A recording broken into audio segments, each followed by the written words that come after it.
Hey guys, welcome back to Igno Studios, and today we have a special episode for you guys. We just finished season 1 of the very popular anime seinen series Vinland Saga. As you can tell, we have the two volumes. And perfect timing for the releasing of season 2. Yes, season 2 just released about Monday. Monday? Yeah, and it's Wednesday. Yep. As we're recording this video, it is Wednesday, but it will be released around Thursday or morning, whatever. Yeah. Just a quick heads up: we had never seen season 2 whatsoever. No, I am the only one here. As with Berserk and some of the others that we'll probably end up reviewing over time, more manga based because some of them don't have anime adaptations. I have read all up to current date on Vinland Saga, on Berserk, on Vagabond, Monster, which is finished, and all of those. So I'm not going to say I'm going to take a back burner because I said that for the Berserk review and I ended up talking an awful lot because of my knowledge of Berserk. So I'm going to let them do their review, but I'm still going to bring in my points because I haven't reviewed Vinland Saga, but I'm talked about it. And I'm only going to go up to the content of season 1. I'm not going to go into any content that season 2 touches on and here thereafter because of how long the story actually is.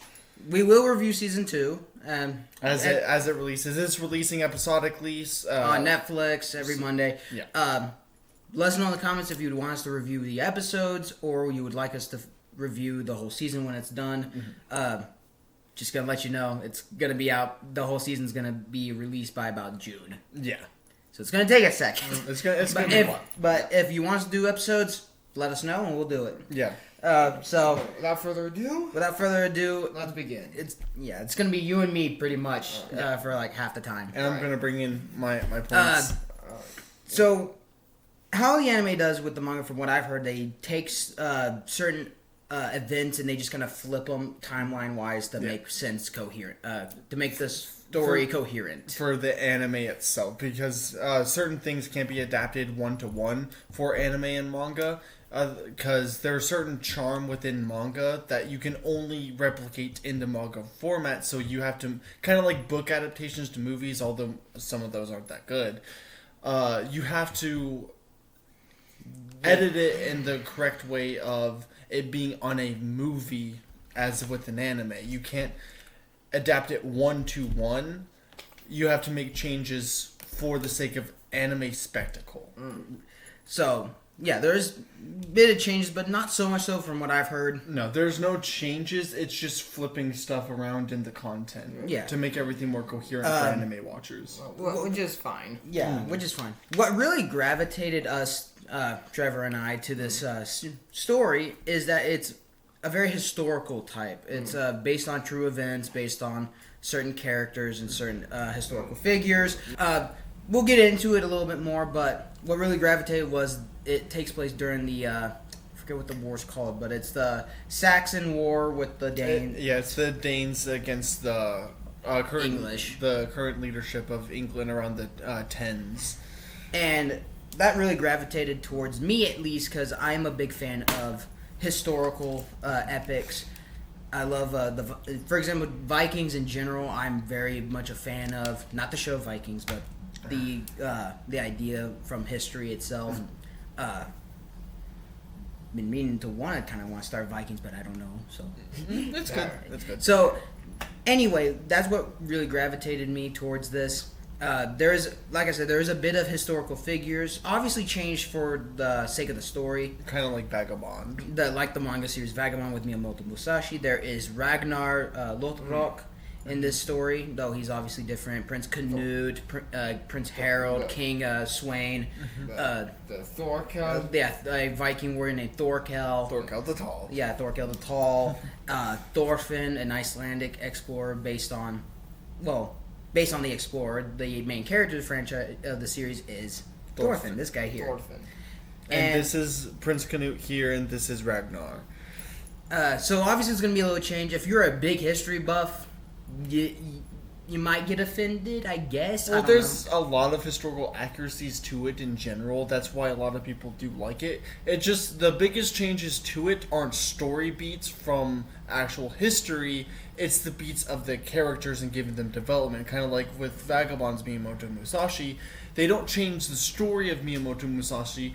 They fleshed out his character to give you an idea of the in-betweens that we don't know about in history itself, because we don't know every single day of these characters' lives. In a fictional type of story. Yeah, in a fictional, to flesh it out and to make it a little bit more spectacle, although this timeline for humanity was very spectacle with wars.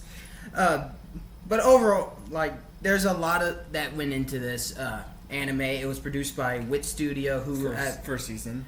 for the first season. If you don't know Wit Studio, they're the ones that are currently involved with Spy Family. Yep. And Great, they did, great comedy, and they were the ones that were mainly in charge of Attack on Titans from seasons 1 through 3 until Mappa. I don't know the whole story, but they got Mappa to do season 4, and they're just gonna squeeze the shit out of that life. Yeah. And funny enough, Mappa is also the one doing season 2 of Vinland Saga. So, yeah. But this first season is jam-packed with a lot of great stuff. Let's get into it.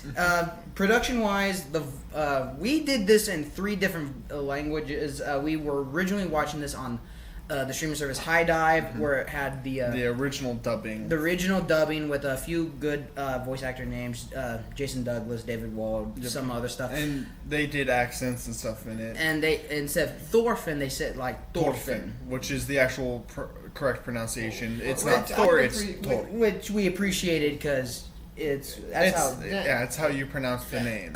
Then we listened to a bit of the Japanese sub, and that's still really good. Then we took a look at the Netflix dub. Because when we found out Netflix got Vinland Saga, we were excited because High Dive at times we didn't really use it. Yeah, but there's only 2 series I watch on High Dive, and that's Call of the Night and Reincarnated as a Sword. Which we'll probably plan on a review, maybe, who knows. But we finished off the rest of the series on the Netflix dub because it was there. And there was a lot of good voice actors. They redubbed it with different voice actors, and it's still really good. One of the few occasions where redubbing is okay. If we don't talk about Evangelion's redubbing, Let's not get into that rabbit hole. So, on that, voice acting is still really good, depending on which dub you listen to or sub. If you listen to any of those 3, good on you. It's still really good. Animation is fluid. It's beautiful, well drawn. I love the fight scenes. The fight scenes are very well choreographed. They are very well animated. One of my favorite fights was one of the earlier ones, London, which we'll get into. Yep. Sound design is great. Lighting is great. That's pretty much all I can say about production-wise. And soundtrack. Soundtrack is very cool. Yes. I know it wasn't, but it almost sounded like it was composed by Bear McCreary at times. But I digress. Now let's get into the story. So the anime starts out with a massive battle with a character named Thors, a Yams Viking, accompanied by his basically best friend Thorkel the Tall. And during the midst of the battle, Thors falls into the water with a soldier, easily takes him out, and deserts his army. Yeah. We get into a time skip to show that he has taken residence and leadership on Iceland, in a village in Iceland, where he ran away with his wife. They had their kids. Their eldest daughter, forget her name. Ylva, thank you. And Thorfinn, the main character of the series. From mine, I just had a lot. I had a brain fart. The story continues. Thorfinn, young kid, he wants to go and sail the world alongside. And he wants to be a warrior. Is one of his big things. Alongside, like, Old Man Leaf, who's a sailor. They want to find the great paradise of Vinland, hence the name Vinland Saga. And Thorfinn, throughout the story, you can see, even in his younger years, he's a very impulsive kid. He's very ambitious, and enthusiastic. That's the word. Yeah.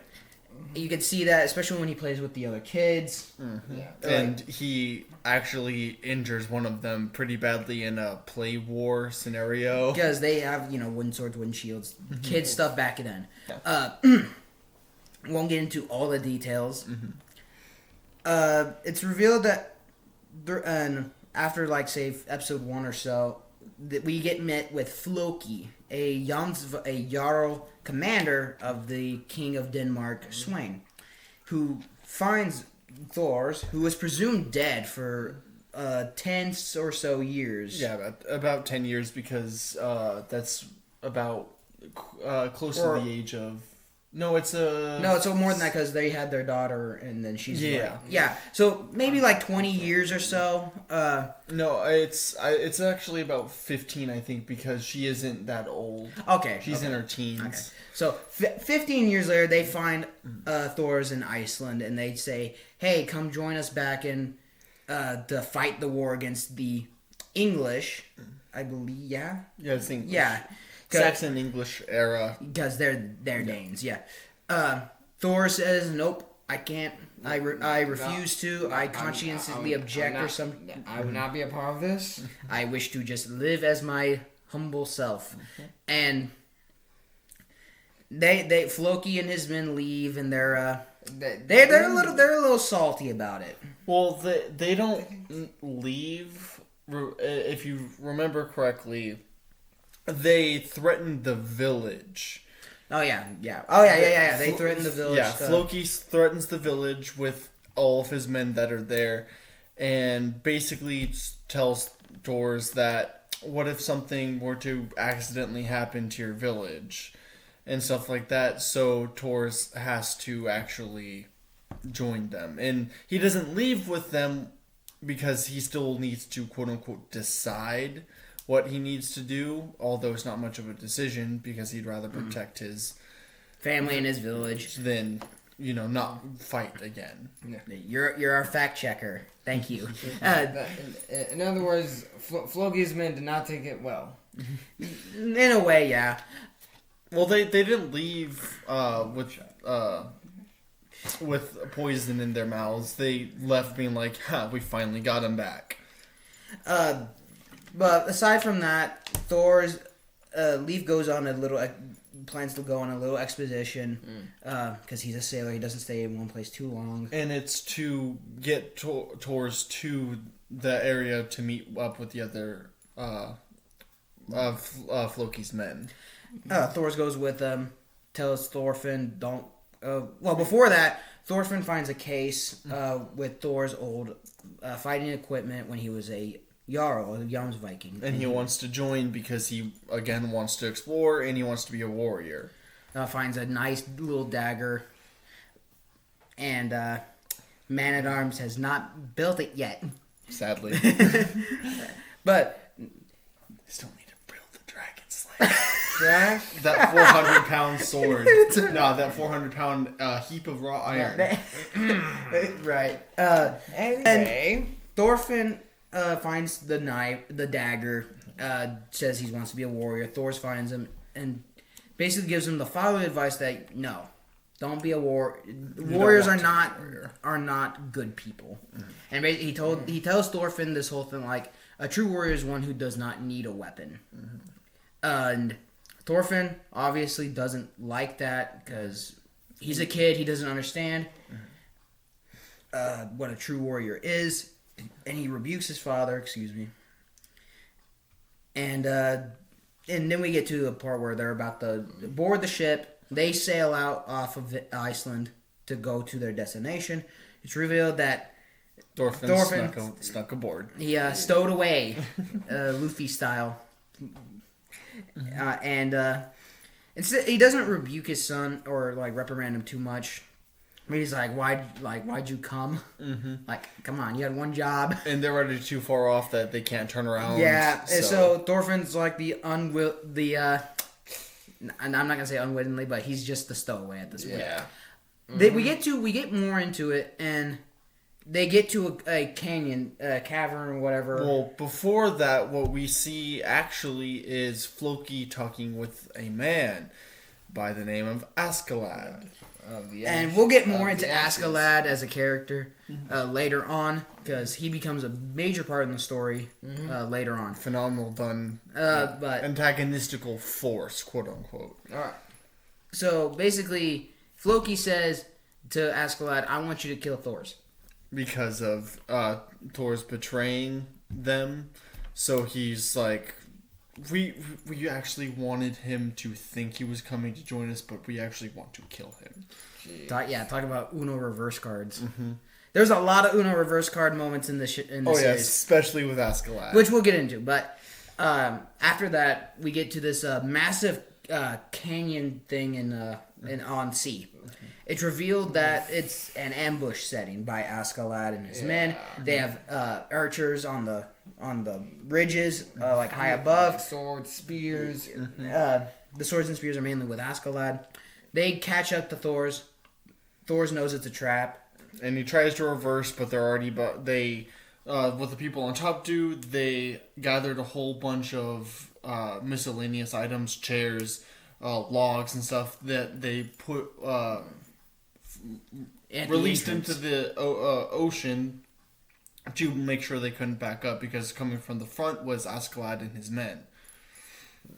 And we get into a confrontation, and they fight, and it's pretty awesome. It's a 1 on 50, by the way. Yeah, Thor's ends up decimating. Oh, not decimate. He disarms. No, he decimates.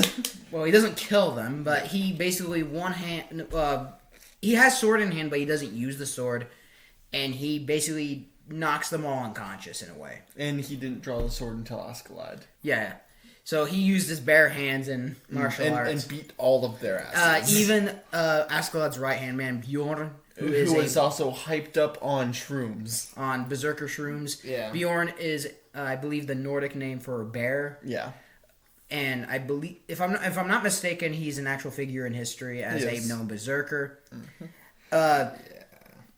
So yeah, Thor beats Bjorn with his bare hands. That's pretty much it. Yep. And Thor's not wanting to kill anyone. Says, asks Askeladd, "Are you the you leader?" seem like the leader here. It's your eyes, because cunning eyes. Thor's offer says, between you and me, a duel. You win, you get to have our stuff. Mm-hmm. I win, you leave us the hell alone. Yeah.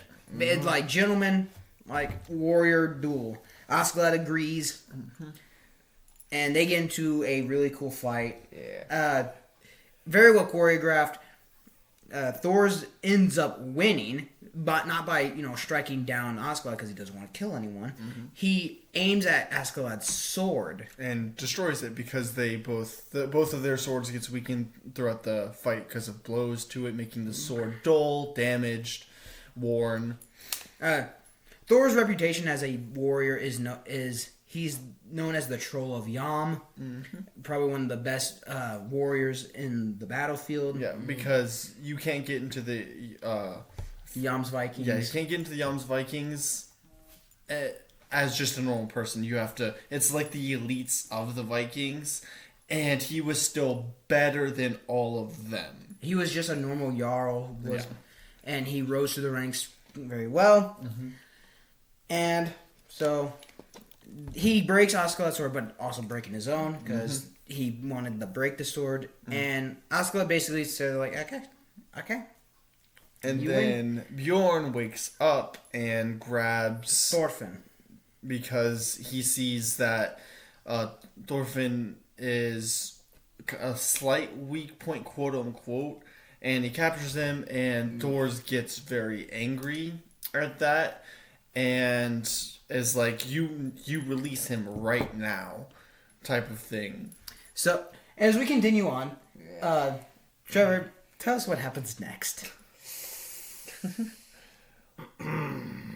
Well, not the, but what leads up to it, basically. Basically, oh shit! Do you not remember? All right, so I'm trying, man. I'll let you do the big reveal, like what actually happens. But what's leading up to that is Askeladd's honor is in question because Thor's is like, are you really going to let this duel be solved because of this? A hostage situation. Instead of us fighting as warriors. And Askeladd's like, I'm a warrior, but I'm also smart. I know I can't beat you one-on-one, so it's not opposed to me to have this situation because you guys fight with honor. I fight with pragmatics. Yeah, I fight with smarts. And this reminded me of like Ghost of Tsushima with the Khan with the Khans. Yeah. I forgot what his name was. Not Genghis Khan. It's Khotan Khan. Yeah, Khotan Khan. He defeats the samurais by being, smarter than them and using dirty tactics compared to honor. Mm-hmm. But that's what reminded me of. I thought it was kind of cool. I fight with smarts, not brute force. And then Askeladd basically says, because Doors wants his son to survive, Askeladd's like, all right, you give up your... Doors asks him, if I give up my life... You have to, as a warrior, promise that you let all of the people that are with them, including his son and Leaf, let them go. Yeah, by honor of warrior, you must. If I give up my life, do I have your word that everyone on my crew lives? And Asgard's like, yeah. You have yourself that one. I will promise. Yeah, you have yourself a deal, and of course. Bjorn lets go of Thor. He lets go of Thorfinn, and then the bows and arrows from the ridges rain hell on Thor's, impale him in several different areas. And he doesn't scream at all. He just stands there as he's dying, and then Thorfinn runs up to him and like, oh no, my dad, no. Yeah, this is like a classic case of plot elements. Your revenge plot. It reminds me of the Northmen. In a way, we'll get into that. But so Thorfinn is mourning. He's upset that his dad died. His dad gives him a final word of encouragement that a true warrior is. Yeah, it's Askeladd. He looks at him and questions why he would let himself die in this fashion, and he looks at Askeladd and Thorfinn and says, "A true warrior does not need a sword," which Askeladd visibly that's basically his reaction to that, and Thorfinn doesn't really pay attention to it because he thinks that his father didn't deserve to die, and for two, he thinks he didn't die as a warrior because he threw his sword down. Classic way of misunderstanding what a warrior is. Later on we get to a scene where Askeladd and his men are. They're drinking down. They're drinking. Ocean. They're on at nighttime. They're having the time of their life, and they see that Thorfinn stowed away on the other boat. On another boat, and of course, and a few word exchanges. Thorfinn swears vengeance. Yeah, he screams bloody murder and swears vengeance. Like bloody murder, man. I listened to both. We saw both of the scene in the original dub and in the Netflix dub, as well as the Japanese sub. Japanese sub, there's only one dub for them, but the two English dubs that we listened to, the original one that we watched in High Dive was a little bit more visceral with voice acting. Not just that, but also what the lines were said. Because this kid literally screams out, "I will effing kill you." Yeah. And it was gold. But the Netflix dub doesn't have it. It felt more emotional. Here's the scene from the manga where he reveals himself with his father's dagger and says that I will kill you to Askeladd specifically. Yeah, and the Netflix dub, they do... Personally, I actually prefer the Netflix dub because it felt more emotional. Mm-hmm. Yeah, you could definitely feel the pain along with the rage. Mm-hmm. Though I did like how visceral the original dub was. Mm-hmm. To each his own. But he basically screams bloody murder and swears absolute vengeance. And for the next couple episodes, we get to him trying to kill Askeladd kind of terribly. So what what it is he's with them, and he's following them and stuff, and he's lagging behind because he's not used to it. And then after they set up camp, he goes into the tent that Askeladd's staying in with a sword, and he's thinking about killing him right then and there. And then he stops and he goes outside and opens a challenge to Askeladd, because he wants to beat, in his own words, he wants to beat Askeladd as a warrior. And this was a cool thing for Thorfinn's character, that he's not a backstabber. He wants it to be based on honor and prove that he actually earned his revenge. Yeah. And at first, like, he tries and he gets his ass kicked, and Askeladd doesn't want to just kill a kid right then and there. Yeah. You can see that in this series, as well as in the manga, you can see that holding a sword isn't Thorfinn's biggest strong point, because he's not Guts, where you could just hold a long sword and just deal with it. No. He has trouble with it, especially when he's by himself and he gets attacked by a wolf. He realized that he can't just use a sword. He has his dad's dagger, and because it's smaller for him, he can use it better. And throughout this little sequence, he learns how to kill with it. He knows how to hunt with it, and he learns how to throw it. Yep.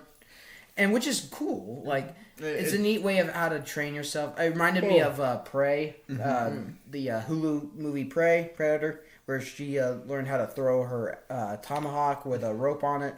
Yeah. I thought that was a little neat here. And he has his dagger. He challenges to a duel again. Gets his ass whooped. He does a little bit better this time because he's more suited to it. And he's just a little faster. He's smaller. And he kind of surprises everyone a little bit with the spectacle, but he still ends up losing. Yeah. And when he's down, he tries throwing his knife at Askeladd, who just he dodges like. Wow. Nice. And then Askeladd gives a little monologue to Thorfinn and then throws it back at him. Like, towards him, not at him. Yeah. And for the next... And this is where another time skip happens, but it's actually a little neat. It's not as big. For the next 11 years, Thorfinn has been the technical enforcer to this Viking crew led by Askeladd. Under the promises that... You do this for me, kid, you and I can have a duel anytime you want. But just, help us out. Yeah. Askeladd he's using his brain. Thorfinn just doesn't care. He's constantly shown, like, cleaning his dagger. And just wanting to kill Askeladd. That's his goal. And we get throughout in the series, this is when the series really kicks in with Thorfinn as a fighter, and as well the spectacle and awesomeness. And we get to see a lot of cool, good chemistry with Askeladd and Bjorn and Thorfinn. One thing I didn't know is it focuses more on the other main characters instead of Thorfinn. As you said, the main character isn't exactly the main character. Yeah, after the 11-year time skip, they do the show, and I believe the manga as well, takes an interesting turn. It doesn't focus on Thorfinn because. Yes, it's a revenge story. You want to focus on that, but they focus on the story around that. Yeah, on the war that's happening and on Askeladd scheming. It doesn't focus on Thorfinn because I think the author knew that it wouldn't be that interesting to keep focusing on this kid's bloody murder. Because one reason is it's just such a tired trope of revenge that he thought of a way to do it in a really, in my opinion, really well done way of making that still a quote-unquote main plot, but not making it the main plot of at least the first season for the anime and the first, I think, 3 or 4 of these. One of the skirmishes they have in one of the villages is Thorfinn sent to, I believe was to assassinate somebody, but he got injured. No, it was Recon. And he got injured. He's found by a nice old lady and her teenage daughter. He's nursed back to health, and after nightfall happens, he signals Askeladd's men to attack, and he wants that nice couple to... Yeah, before he goes out to signal them, he tells the mother and daughter to leave. And he even... so one thing about this is the Danes, they speak a different language from the English. So he tries his best to tell them in English to run, to go, run, get run for the away. woods. But he's Danish, so to them, they hear a Danish. But no, he does say it in English. That's something that he actually reiterates. Whenever they invade, he actually reiterates to the mother who followed him that I even said it in your tongue. Why are you still here? Yeah, and it's a really emotional moment where you still see Thorfinn's humanity, and he's still kind of a nice guy, but he's blinded by vengeance, by rage, and one thing I wanted to say, besides this being a revenge story, it still feels like a historical event, like or surrounding it. yeah, It is. like we just And said. I actually appreciate that. Yeah, like we said, it focuses a lot on the plot around Thorfinn rather than just focus on him. Because he's not the focus; it's the story around that. And it's the story around it affecting Thorfinn and changing him as a character. So it ends up evolving, and that's where season 2 will come in because I've read the manga. Then it actually starts to focus more on him and his journey of a human being and warrior. And then we get more into it. We get introduced to probably one of my favorite characters. One of my favorite characters too. In London, because Yeah. Askeladd's Bridge men is is. falling down. Hey. God damn it. God damn it. But we get Askeladd's crew is hired to help them skirmish London, which is probably the most fortified place in England. Mm-hmm. And I like how it was spelled with Lunden instead of what it is now. Mm-hmm. I thought that was a little neat. But And it's also called Britannia too. Britannia. It's both because Britannia was the actual in around 500s, and we'll get more into that because there's actually a big plot. We'll get into it, but we get introduced to probably our favorite character, Thorkel the Tall. who I don't actually remember who voiced him in the other dubs, but he's voiced by Patrick Seitz, Dio Brando, and Scorpion, and I was very happy. And Thorkel, he's not an antagonist in a way. Antagonist is just he's an antagonistical force, but he's not the antagonist. Actually, throughout the story, there is no quote-unquote antagonist. Even Askeladd, who is the quote-unquote villain antagonist to Thorfinn, is not the antagonist of the story. And Thorkel, this is where all the crazy stuff happens in anime, manga, because Thorkel is basically superhuman. Yeah. He's a tall dude. He's I think 9 feet tall. Has twin Dane axes, which are the two-handed motherfuckers. Mm-hmm. He holds 2 of them, and he chucks one horizontally across the riverboard, slicing everyone's heads off. Yep. He also throws logs, like massive logs. Wait, to be fair to others, it was a bit some subject of criticism. Yeah, because that is way too. It's too superhuman, too on the spectacle side. Yeah. This is where changing the history of it kind of. I say it still works, but I'm also this is a little outlandish for a historical drama, technically. But honestly, I didn't mind it. It was cool. It was cool, and it's still an extension and exaggeration of events. But it isn't unheard of for people to have, especially in the Danes Viking era, to have that sort of strength. Not to that extent, but they were known to be able to straight up rip people's heads off, just with their bare hands and stuff, because that's just how they were. You should have had a disclaimer that this is a very violent series. Not very compared to say Berserk or. Chainsaw Man. Yeah. But it's very adult in the violence and the themes, but it's still it's weird how the demographic, because this was actually kind of shonen, but then it would borderline into seinen, and then it became a seinen in the later arcs. Mm-hmm. If you don't know, shonen is the demographic for young men, boys or something. It's young boy. The shonen literally translates to boy, young boy. Yeah, so boy. And seinen is adult. Won't get into much of it, but The manga and anime kind of weirdly blend that Nowadays, before there was a straight difference. you can see the difference. I mean, that's where Naruto, Dragon Ball, those are all shonens, and seinen was its own thing because Berserk, that is a straight seinen. Nowadays, it's kind of starting to meld a little bit. Chainsaw Man is a perfect example of it. Attack on Titan as well. Attack on Titan, Vinland Saga, actually, I could say. Yeah. But I digress on that. We get Thorkel is where the outlandish stuff of Vinland Saga kind of come into play. Not too much though, because I think he's the only one that does it. So besides Thor's as well, because remember first episode he leaps from ship to ship to ship to ship, and they're 30 feet away. Yes. So it's outlandish, but it's for entertainment value and it's suspension of disbelief. Yeah. So Thorfinn is ordered by Askeladd, hey, take out Thorkel. And you'll get your duel. Do that, and this is probably one of my favorite fights from the series is Thorfinn and Thorkel's first fight because they fight again. We'll get into it, but this is very well animated. Thorfinn does very well against someone as outlandishly powerful as Thorkel, massive. But he can't do too much damage because he's using daggers and Thorkel's wearing chainmail.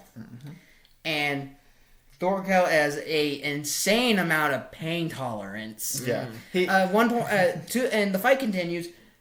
Thorfinn gets kind of an upper hand by get him on his knees to his level, and he does the tries to go for his jugular, and Thorkel stops it with his hand, proceeds to grab him and ragdoll him all over the place. He proceeds to Loki him. Yeah, give him the Loki treatment or the Goku treatment from Broly, depending on how you look at it. But Thorfinn is not mortally wounded, but he's fucked up. Yeah, he dislocated shoulder.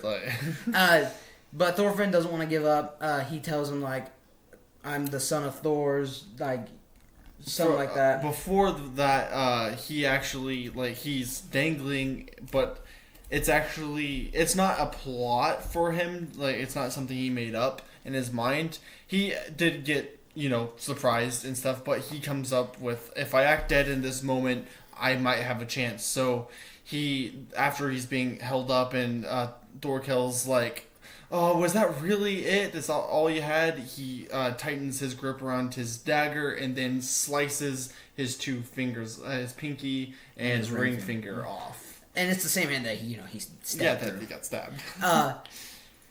He's like, oh shit. Oh. I like you. And Thorkel obviously has that He's very warrior based, where he's just I want to fight. He loves the thrill of the fight. Yeah. But he's also honorable in a way. He's not like Thor's true warrior mentality. He's got. Thorkel is the representation of what a Norseman was. Yeah, just want to keep fighting because of the belief of Valhalla. This man changed sides from the Danes because he's a Danish warrior. He is a Danish warrior. He switched sides from the Danes to the English because he wanted a challenge. Because he didn't think that after I think he said 4 battles with the English, he was like they were just toppling over with ease. So I was like, you know what? Y'all, I'm gonna join the English so I can fight you guys because you guys are an actual challenge. My man decided to switch over to a whole new faction because he wanted a challenge. Yep. Name another character that's done that. Yeah, exactly. What? You either gotta be the stupidest dude ever, or you gotta be the most ballsy dude ever. I don't know which one. But regardless, Thorfinn holds up his dagger ready to I'll keep going. And says that Thorkel actually asks him his name. Your name is Thorfinn, son of Thor's, and he's like, wait, what? Wait, what? And then Thorfinn falls back. He exits out the window. He eats himself off, and Thorkel's like, wait, what? And then as he sees him swimming away, Thorkel's men are like, we'll kill him. And then Thorkel tells him stop. And he gives a message to Thorfinn that he can't wait to fight him again. They will see each other. Bye, friend. I can't wait. With the hand with his lost fingers and stab. Like he's like, bye friend. I want. I can't wait to see you again. Yeah, there we go. I did it right. Like, bye friend. I can't wait to fight you again. And it's that's why I love Thorkel, because of how crazy that is. Though I love my very serious and in-depth characters, there's always the fun of a. In season 1, in the contents manga wise too, Askeladd's probably my favorite character because of his cunning and plots and stuff like that. I can agree to that, but I love how I love the crazy people like Thorkel and whatnot. Speaking of, I think Askeladd to me is like one of the best antagonists we've ever met. Antagonistical forces for sure. And we'll get into it, but let me just say that Askeladd is the embodiment of Black Air Force activity. One of them, because there are a couple. Yeah, but he is like, if you look at CJ Dachamps' videos, I'll probably put a link in the description on one of his videos on Askeladd. Do it on Askeladd. Yeah, he's the a founding member of the round table of Black Air Force Energy, and this really shows. Oh yeah. I'll put a link in the description. Check out his videos. They're hilarious and they're great. Continuing on, we meet up with two major characters, and that is Ragnar and Prince Canute. And it's said that the King wants to send his son to fight this war for him. To fight on the battlefield of London specifically. And it's revealed that he's not presumed dead, or was he? No, he wasn't presumed dead. He was confirmed captured. Oh yeah, and he was captured by Askeladd's men. No, he was captured by Thorkel's men. Ah, right. And then they steal him. Ah, yeah. Thank you. We get introduced to Ragnar and Prince Canute. Canute takes off his helmet, and he's revealed to be this cowardly person that looks like a female. He shows off as a timid individual. Yeah. Which is the point, because he's the youngest son. Ragnar is shown to be a very overprotective mentor, father figure. Throughout the series, Canute is shown to be very timid. He does not talk at all, except to Ragnar, who voices Canute's responses on his own behalf.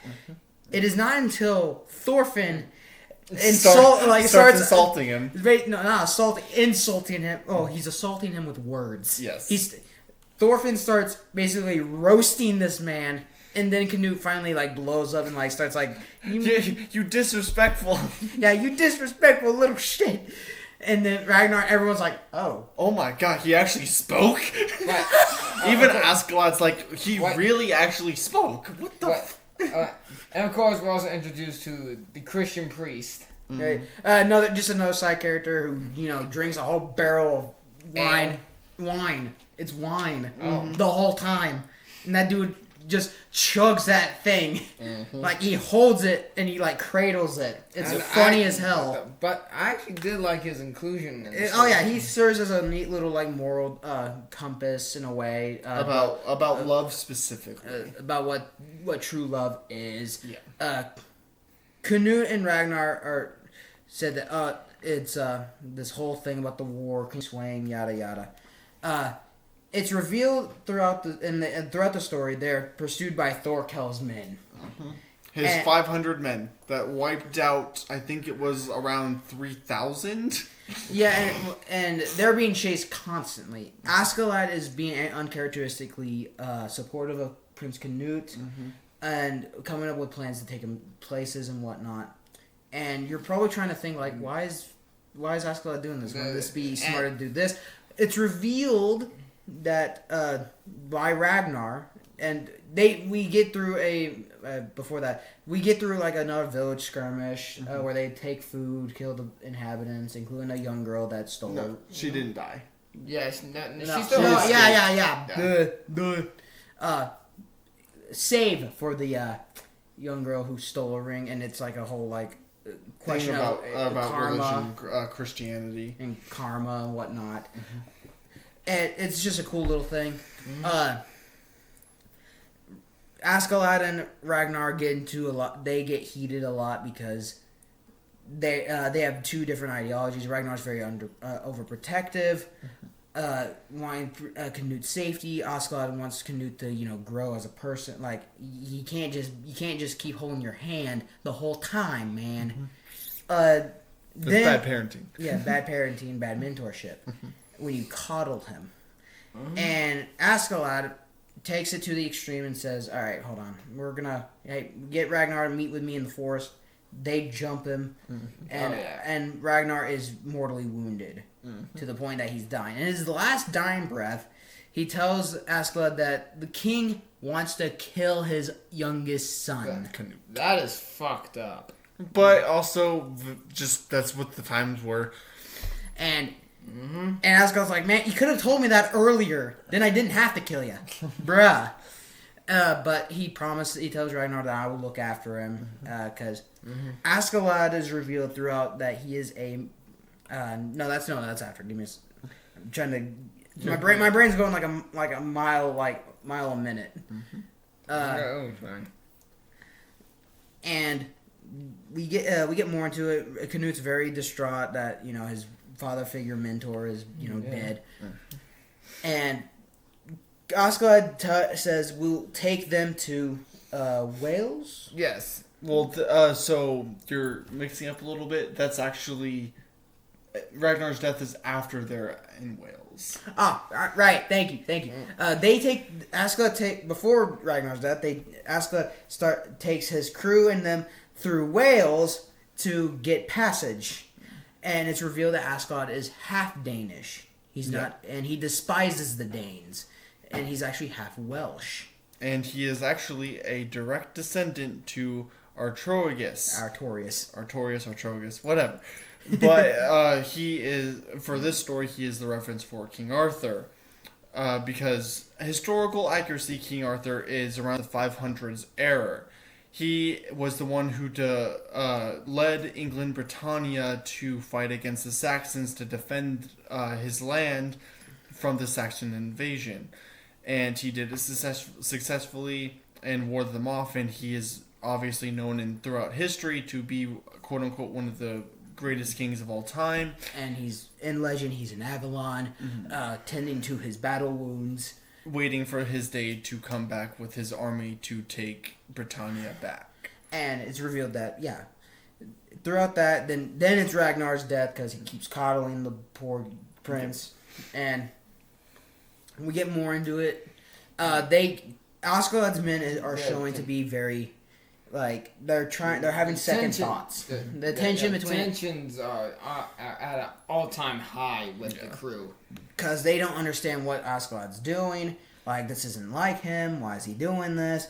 And they decide to mutiny. If they can take... They try to mutiny. Well, they attempt to mutiny to take... Their plan is to take Canute, take him to Thorkel, and maybe they get spared. And Askeladd knew this was coming because of tensions. He tells Bjorn and Thorfinn, keep an eye on the prince. Be ready. And they get into a confrontation, and they attempt to mutiny. Doesn't end well. Nope. Because Askeladd sends Bjorn to go, just ride. Go. Just go. Just make sure the prince is okay. And Askeladd, holds his ground against his, 50 men or so? It's over 100. Takes out a good chunk of them. And another group goes after Bjorn. They crash the cart. Bjorn eats a shroom and decimates all of them with his bare hands. Yep, and Thorfinn, instead of defending the prince, because he doesn't care about any of that. All he wants is his revenge. He, after hearing that Askeladd didn't, follow them, and he's taking a long time, he gets on a horse and charges back to go to Askeladd to make sure he doesn't die, because he wants to kill him. Yes, and then we also get Thorkel showing back up, and he sees the mutiny happening. He's like, why are they fighting without me? And he goes, let's just and they take out the rest of Thorkel shows up. They're like, hey, we can get the prince back, we'll rest. And Thorkel's like, nah. And he doesn't slaughter them all. What happens is him and his men give them all, because they had dropped their weapons when Thorkel arrived, gives them all their weapons back, and So, says, Like, at least you can "Fight." die with Fight. dignity and go to Valhalla. And go to Valhalla, because the only way to go to Valhalla is to die in Valhalla. And they get slaughtered. Yep. Yep. They don't last very long. Thorkel meets Askeladd, but Askeladd can't fight. Because he was shot by arrows in the legs. And Thorfinn shows up again. Askeladd's like, what the No, I told you to guard the prince! And Thorfinn's like, he's mine. Him and Thorkel get into another fight. It's still cool as hell. Thorfinn does a little bit better. Oh, yeah. And after, he gets knocked unconscious by Thorkel. No, he does Thorkel before the fight even starts. He punches Thorfinn's horse. And launches it. God damn. And throughout the fight, near the end of their fight, not really, but round one of their second fight, Thorkel kicks Thorfinn high in the air. Like, I don't know how high. Just high enough. And he lands on like 3 different branches and is unconscious. Yeah, breaks his arm. And gets up. And like your arms messed up, like, and he says like, "What are you talking about? I can still fight." And then it's just like dangling, hanging. and he's like, "Oh, Oh jeez. it's like just dangling, and it's just." And then he's like, "Ah!" like Vegeta. Yeah, but you just. But oh shit, you need some alcohol? You need some ibuprofen. Just get an ibuprofen and readjust it. You'll be fine. Nah. Askeladd tells Thorfinn a plan on how to defeat Thorkel. And it works out. well, More or less. what actually happens before that is Thorkel then tells Thorfinn about his father. Thor's. And Thorkel, he reveals that Thorkel what is his friend. and essentially his great uncle, because his younger sister, or Helga. is Helga, Thor's wife, who daughter of the king, and the king is Thorkel's older brother, and which basically makes Thorfinn and Thorkel related by marriage. Thorkel is his great uncle. And Well, I'm not by marriage, by birth, because he is. Oh, the duh. son of I Helga. think that's accurate. No, not in history, because it's a whole different thing. But in this story, I thought, hey! That cool. And Thorkel talks about, like, his only regret was... Because he does remember seeing Thor's and Helga come back to leave. Yeah. And Thorkel says, you can't do that. Tries to attack Thor's. Thor's literally breaks his axe He handle. blocks and breaks the axe, and then but before that, we get the same thing that Thor said to Askeladd: a warrior does not need a sword. But he basically, like, why don't you draw your sword? And Thor says, I don't need it. No, he doesn't say draw. Where is your sword? Because he didn't have a sword on him. I don't need one. And Thorkel, obviously pissed, tries to go for a swing, blocks it, knocks him out. And when Thorkel came to, he just didn't say anything to the king or anybody. Yep. And he tells Thorfinn that, like, my only regret is that I didn't go with my friend, and maybe then I would have known what it means to be a true warrior. And Thorfinn's like, I don't care about that. And Thorkel's like, man, what the hell? What's wrong with you? No, it's not that he doesn't care. What it is then Thorkel asks about what he's been through, what his story is, and Thorfinn's like, I don't have to tell you shit. And Thorkel's like, I just told you about your father and my story. What the like, we had a deal, man. We had a deal. I never shook on that deal. What? But they get into their round 2. Askeladd gives Thorfinn a strategy. It works out more or less. Well, it straight up works out, because what happens is Askeladd in a battle had seen Thorkel fall once. And it was... Thorkel is literally a glass cannon in the sense that he has a glass jaw. Which in boxing terms mean if you get hit in the jaw, you're KO'd. And Thorfinn gets that shot in. And knocks out Thorkel, and then Thorkel's men tries to... No, they don't do anything like that. No. It's not before... before that, Thorfinn lets out a battle cry and starts to gouge out Thorkel's eye. Because he was winning. And they immediately, like, stop him, and Thorkel's like, no, you stop. How dare you dishonor my fight? Like, how embarrassing do you think it is? And Canute shows up again. So before Canute shows up, what happens is Bjorn is fighting. As you were saying. All right, so Bjorn is fighting all of those men that went after them and using the shroom and beating all their asses. Here we go. And the priest is there, and Canute asks, "What is the point of all this? It doesn't make any sense." And then the priest goes on about love, what true love is, and he looks over to one of the men that died fighting Bjorn and says, "That right there is true love." And because he can't create hate, he can't create despair, it is just love.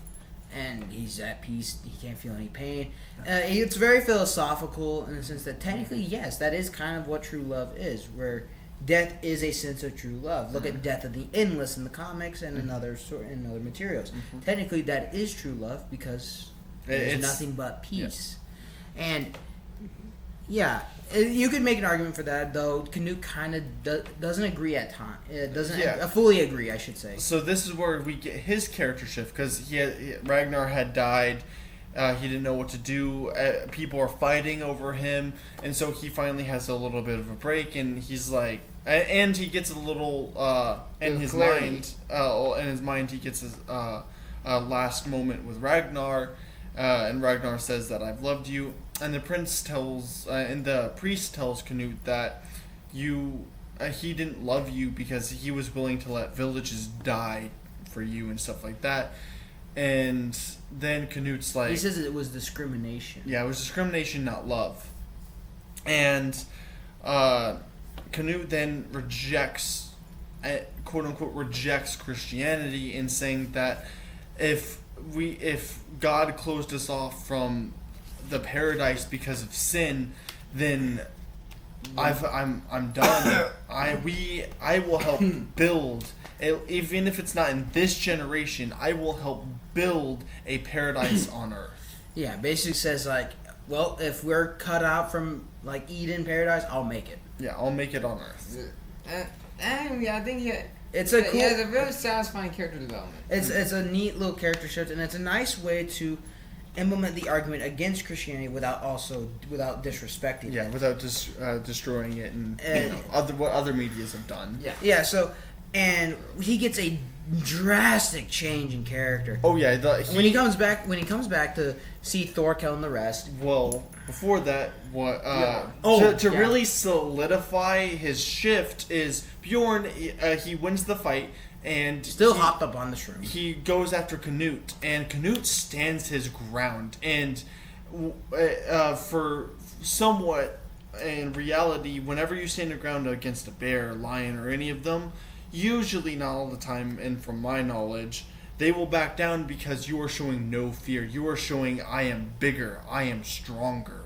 And that's just unrelated note. That's what happens if you stand your ground against a bear in Red Dead Redemption 2. Yes. It will just stay there and roar at you and then leave. Mm-hmm. Compared to if you try to run away. Yeah, you never run fear, blah blah blah. But Canute stands his ground against Bjorn, and Bjorn starts to cower whenever Canute starts walking towards him. And it's the eyes. Mm-hmm. Canute has a very dead sin of eyes. Just determination. He finally has his view of what he wants to do, and he grabs Bjorn's face, and in a way, kind of like Christianity, Jesus embracing the sinful. It kind of snaps Bjorn out of his. And then Bjorn gets stabbed by one of the nicer people, but just misguided. Mm-hmm. He shows up to Thorkel again. Canute basically says, "This fighting is done. This is pointless. This enough of this." And he takes command. Thorkel's like, all right, cool. I'll stick around. Because he said, Canute says, will you join me? Will you help me? Will you help me create my paradise? And Thorkel's like, I'll just see what happens. I'll stick around and see what happens. Why not? And, I'm just here for the ride. Yep. And it turns into the biggest scheme of the series yet. Because Canute knows of the conspiracy against himself from his father. he plans to overthrow his father by assassination or whatever. Or just in any means. Any means. And this is such a drastic change that even Askeladd is... It's like, oh my god. And Askeladd actually bows to him. And not in the sense of where he's doing it to, like, coerce. He bows to him because... So Askeladd has this thing where he can tell who you are as a person when he looks into your eyes. That's how he was able to tell Thors was actually a great warrior. And when he first saw Canute, he thought he would not be able to become a king. But he sees him this time, and he's like, This is it. yeah, this is the person. And if this isn't Artorias, Then I'll support the person that most like it. Mhm. And he bows, swears Swears full loyalty. fealty, and everyone else kind of just goes with it. Thorfinn doesn't. He's like, I don't care. As long as I get to fight Askeladd, it doesn't matter. and throughout the rest of the season, we get Canute as a strategist, and this is Working like with so. Askeladd. This is like so different compared to him being timid.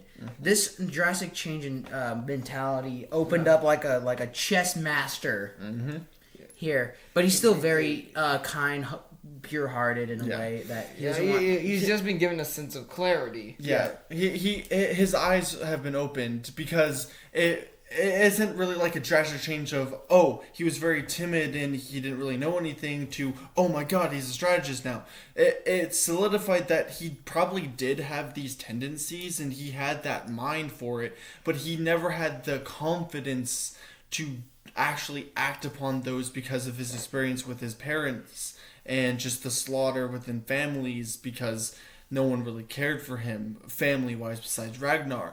And so he just wanted to stay back because I don't want to get hurt. I want to stay alive. It was a survival tactic. So when all that broke down, he finally was like, all right, now it's time for me to start acting, start doing what I need to do.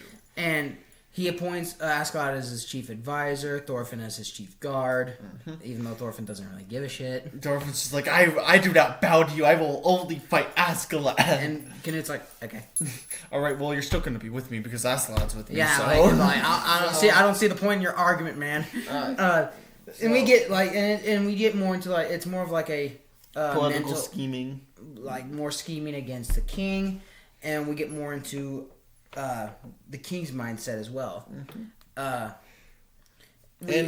the rest of one episode, they have an assassination attempt on Canute's life, but it's actually killed a double. And it's also Askeladd's scheme to help generate rumors about the king trying to kill Canute, so that way, whenever they get awards, the King Swain cannot discriminate towards Canute. He can only give him the best, because if he gives him anything less, the assassination attempt was true. And it's all a scheme from Askeladd to make sure Canute can become king. And we meet the king after they get back to Denmark, or it's not Denmark. Well, we see him again, and we actually get to know him as a character because we had seen him a couple of times before. But the gang meets him. And Askeladd sees his eyes, and he just looks like a tired old man. Yeah, but he does say he is still smart. Yeah. He may look old, but he is no fool. Yeah, but he is still not a king, is what Askeladd says. He is not my king. And we get to both Canute and Battle of Wits. Canute and King Swain kind of start roasting each other, kind of, and Canute says before that, the first to draw iron loses. Yeah, so he tells Thorfinn and Askeladd to make sure they do not draw. No matter what. And once Swain gets his men to... Get ready to pounce. Because they show themselves, and Askeladd, in a ditch effort to make sure that Canute doesn't die, bows, says, King Swain, how about we do this for the prince, considering the prince's, whole achievement, and the King Swain's like, yeah, sure. And he says that killing him now would not be a smart idea. Because the rumors against you will... And King Swain's like, yeah, okay. Who are you? And he says Askeladd, son of Olaf, who's a Dane.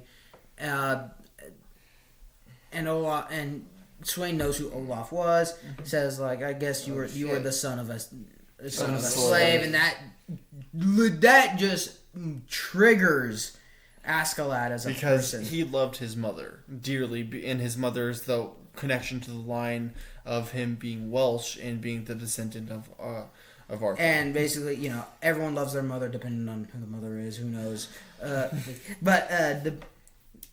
As a person that loves his mother, that kind of hits me too. Because anyone who insults my family is True.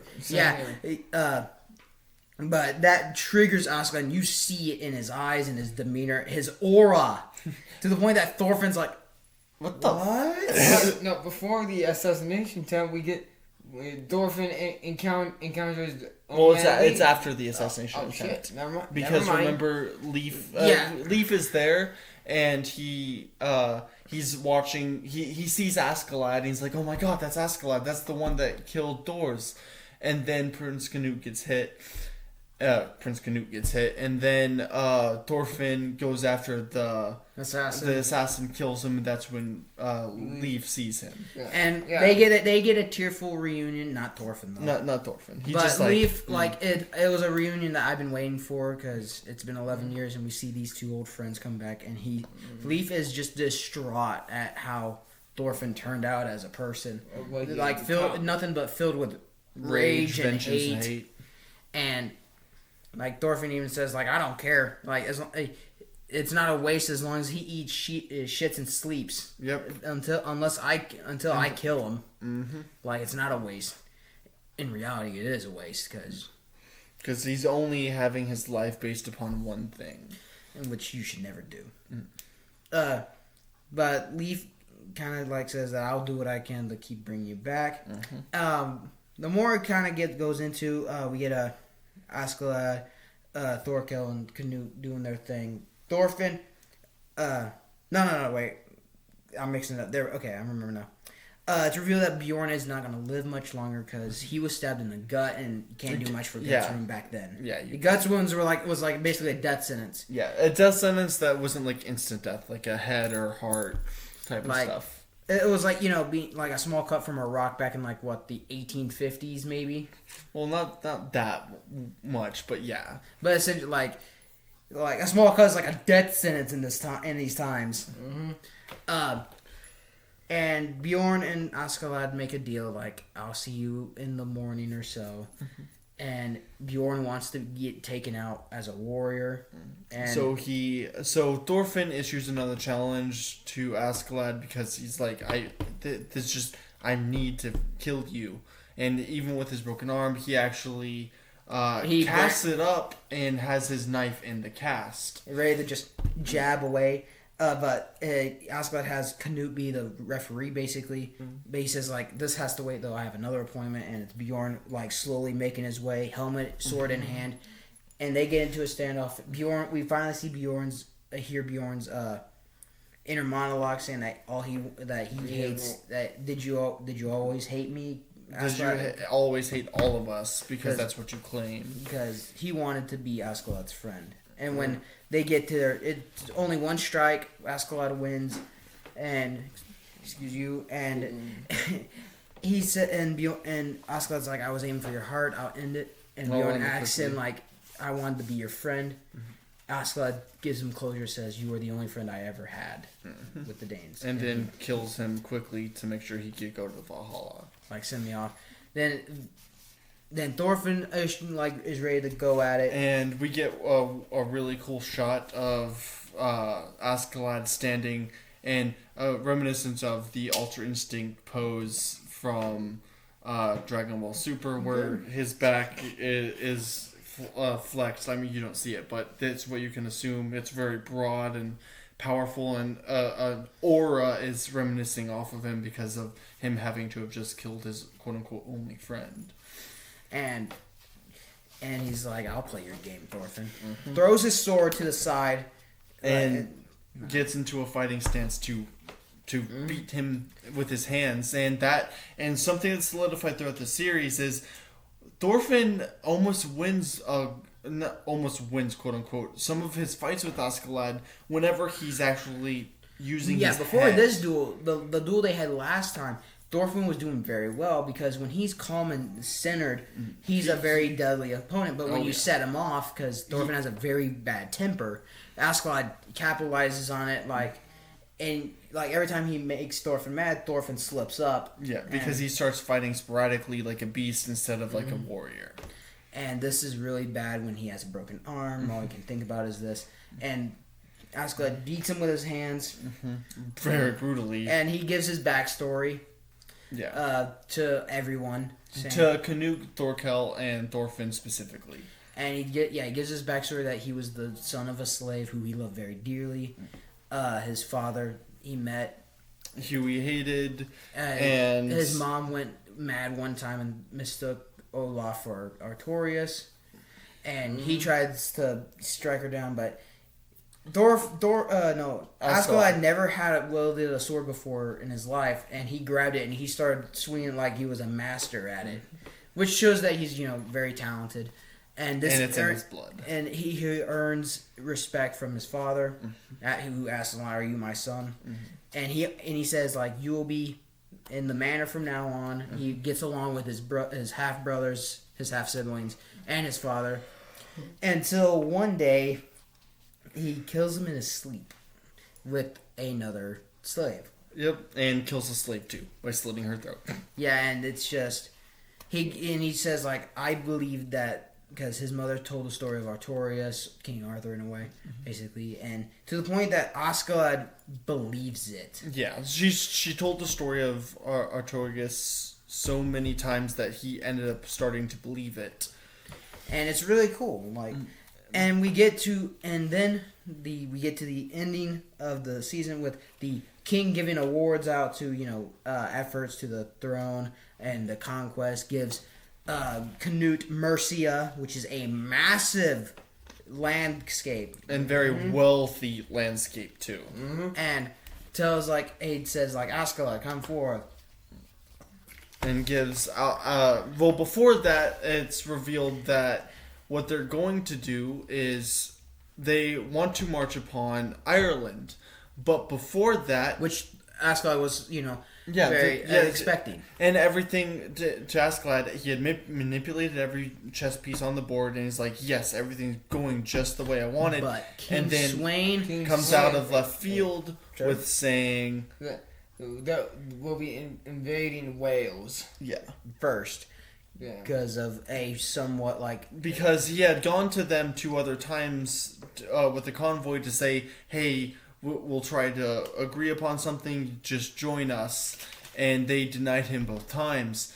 And so, as Askeladd is a son of Wales, he acts, for at least a split second, reacts very viscerally, oh no. Nope. And then when and both King Swain and Floki both realize this. Well, Floki's the one that sees it, and he tells King Swain about it, and then King Swain's like, I don't see it, and then Floki's like, it was just for a second, but I saw a reaction from him. And when Askeladd is called upon by the king to accept his reward, Askeladd says why, basically makes a decision.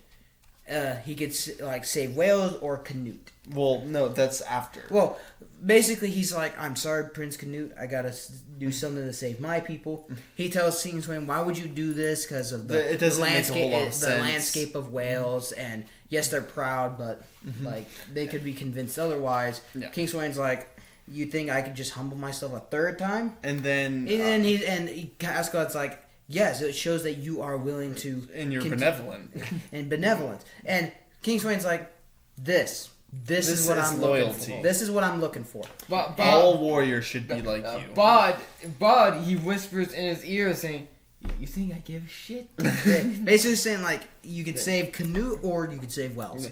I shouldn't expect this from the son of a slave.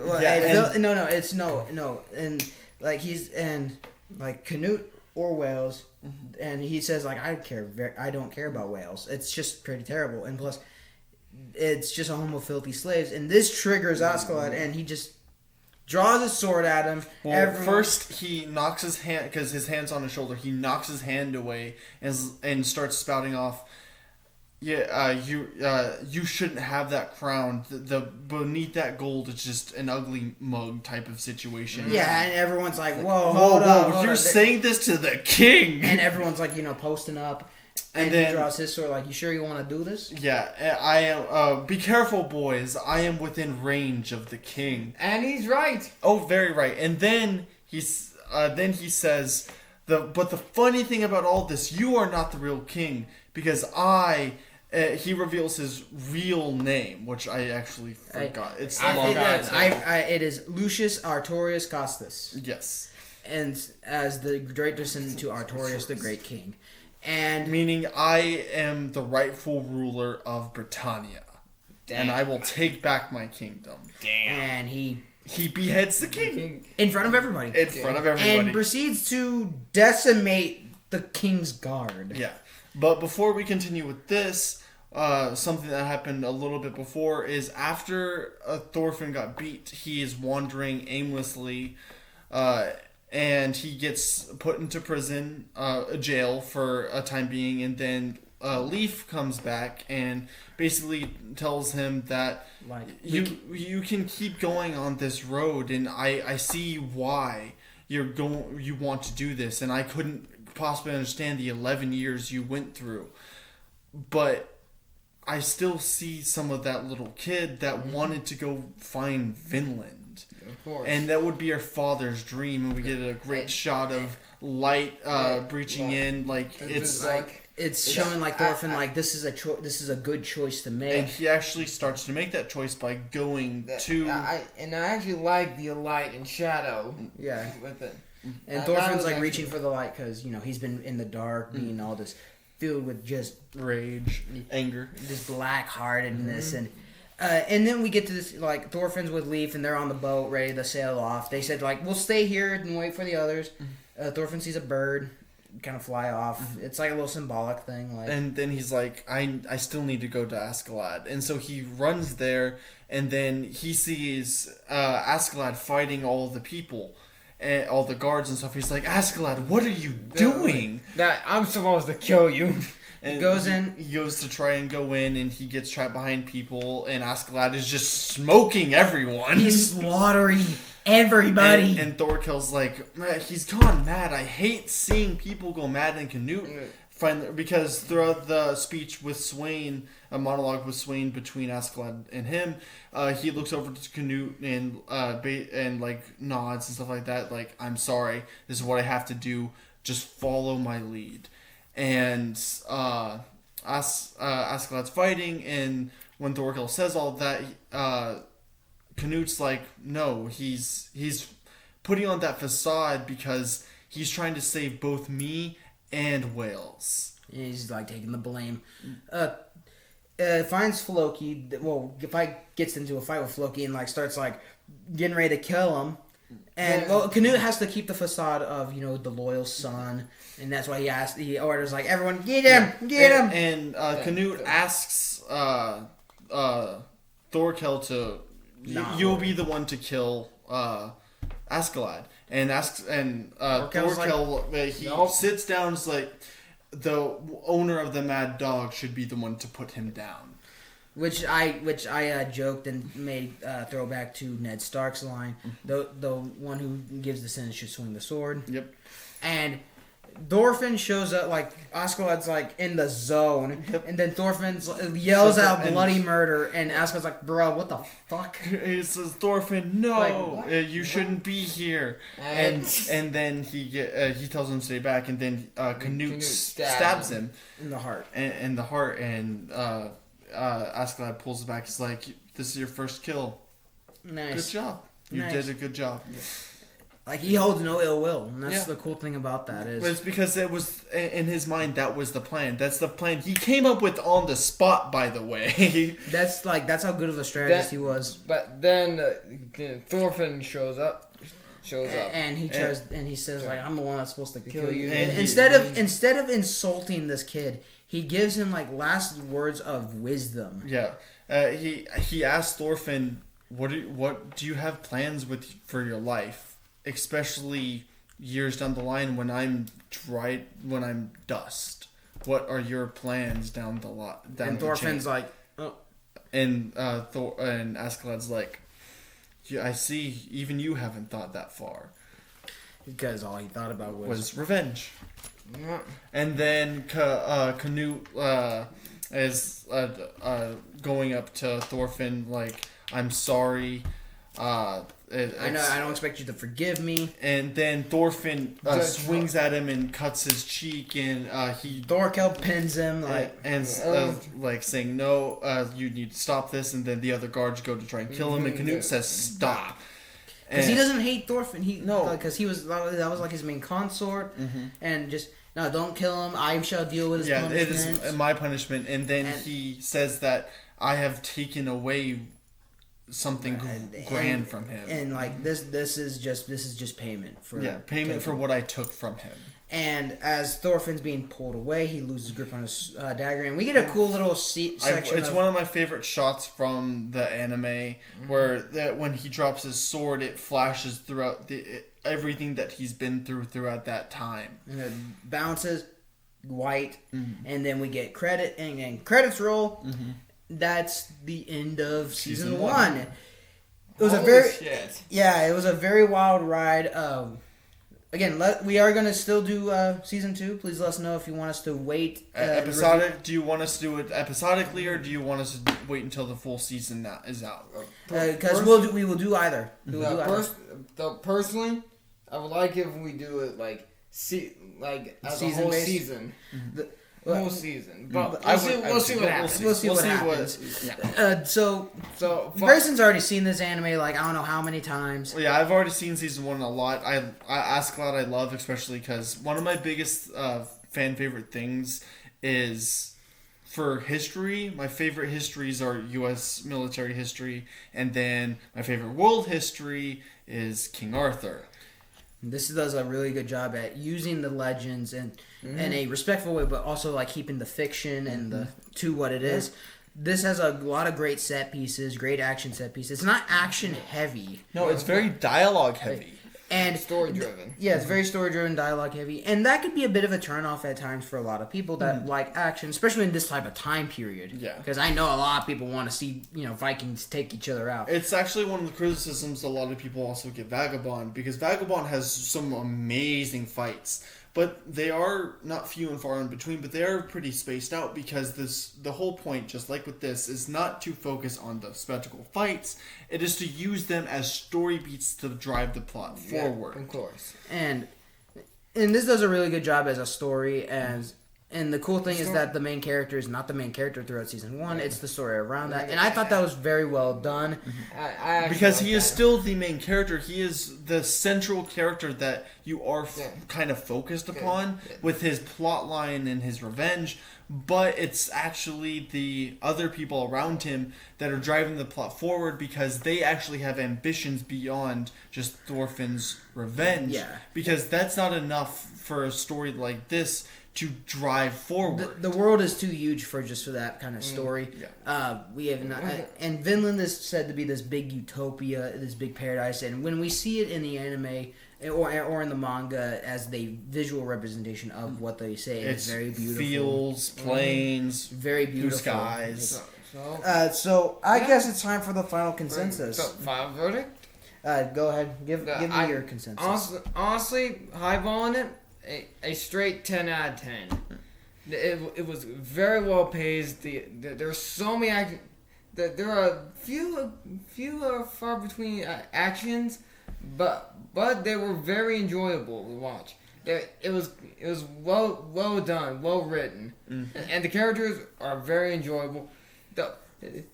Historically accurate. It's a lot of historical accuracies. Will give or change take. Give or take. I just believe this is like a great Norse story. 10 out of 10. I'm not gonna give it a 10 though.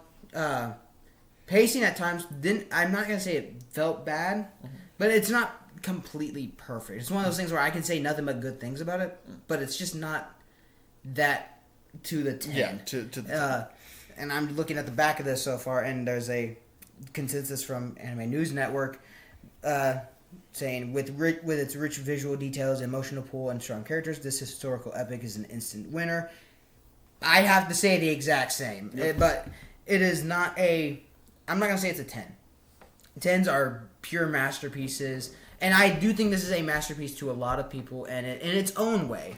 But we will also like we are kind of doing with Berserk for them is we are waiting for the final consensus of the entirety of the story to have that final rating. We can rate it arc by arc and book by book, chapter by chapter, but it's not the same as the final consensus of what we think of it. This is just the final consensus for this one of the first season, and just like it was the final consensus for just the first arc, technically, of Berserk. And Anime News Network's consensus, I'd have to basically say the exact same. Mm-hmm. It's very well detailed, very well written, and it's a very well done series with great characters. And I'd have to give it for Honor and Vengeance, 9 out of 10. Yep, alright. And you? And me, I give it a 9 out of 10 as well. I love the story beats within this grand story about a kid who wants revenge, but that not being the driving plot line of this story. It's one of the things that keeps us wanting to come back, but it's the story around it that really drives everything to continue moving forward. Because having just a revenge plot is not enough for everything to keep momentum going. It's the everything around Thorfinn that really brings everything to light. At least in where they are.